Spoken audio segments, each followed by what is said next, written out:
I've been recently looking around for good games to play, new ones, to enjoy alongside, Erd Tree, my DLC for Elden Ring, and in search for a good game during this summer Steam sale, I've noticed a rather particularly interesting game. Until then was the game I happened to see, and it didn't take quite or long at all for me to really feel it. The trailer for this thing is kind of incredible to see. The advanced and immersive phone interactions, the deep, inquisitive classical piano music, and the unique art style all captured me almost to a fault. But quickly, I found out that the novelty wasn't quite what it has in store for me.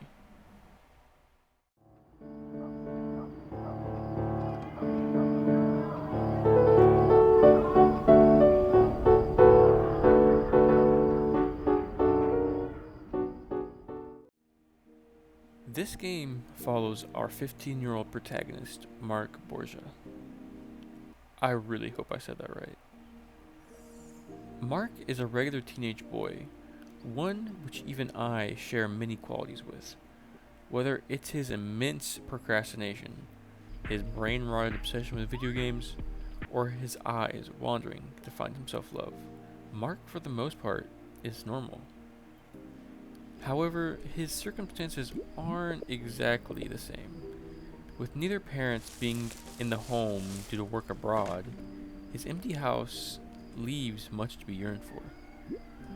Although his parents left him when he was in early grade school, Mark still remembers them through various means, such as his hobby of playing the piano, which his mom loved to play. At school, Mark is a troublemaker, with him being on his final warning during the events of the game.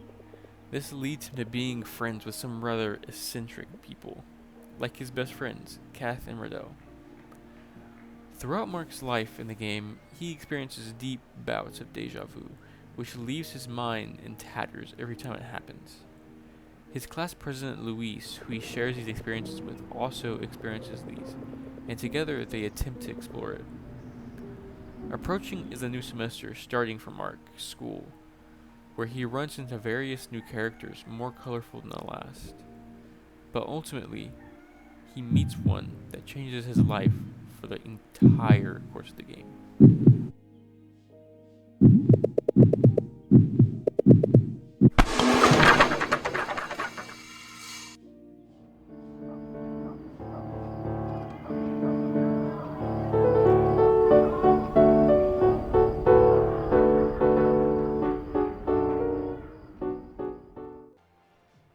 Until Then's gameplay is very different from the regular JRPG or story scroller you would encounter. This game has many side games related to the story, which brings the game to life. Not to mention the complete immersiveness the phone offers in the game with social media. The gameplay clearly is not the focal point of the game, yet it still makes the gameplay fun and interactive. Just like the scene my girlfriend can definitely relate to.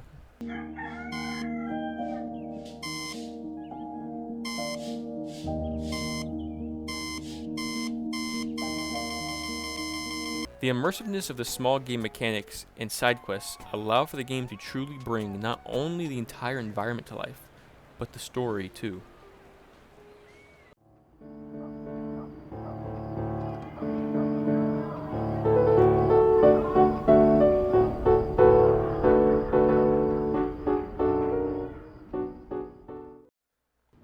The story of Until Then is nothing like any I've ever witnessed.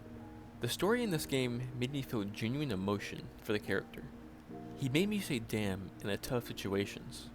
He makes me feel crazy in the scenes where he feels like he's going crazy.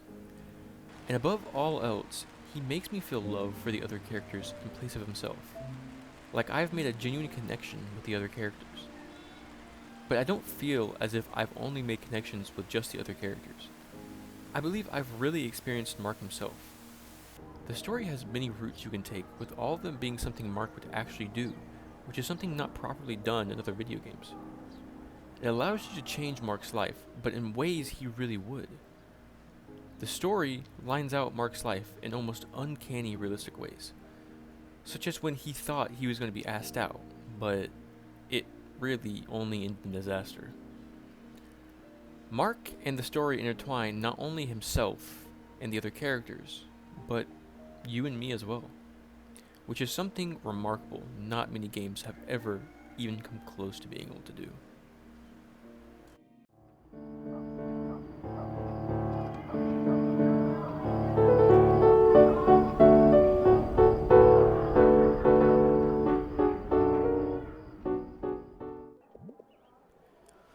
Until Then has offered me an extremely relatable story packed to the brim with small things that make the world come to life, to include me in Mark's experience in the world.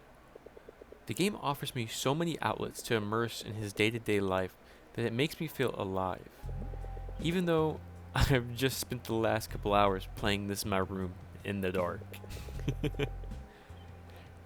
Regardless, this game made me feel emotions and an eagerness for more that a TV show would offer me, but on a much more personal level. A level that not even I could have expected from a small indie game. Yet, the developers from Polychroma have completely outdone themselves, and they've outdone me. This experience was not one I will ever forget, or at least not for a long time. I loved every moment of it.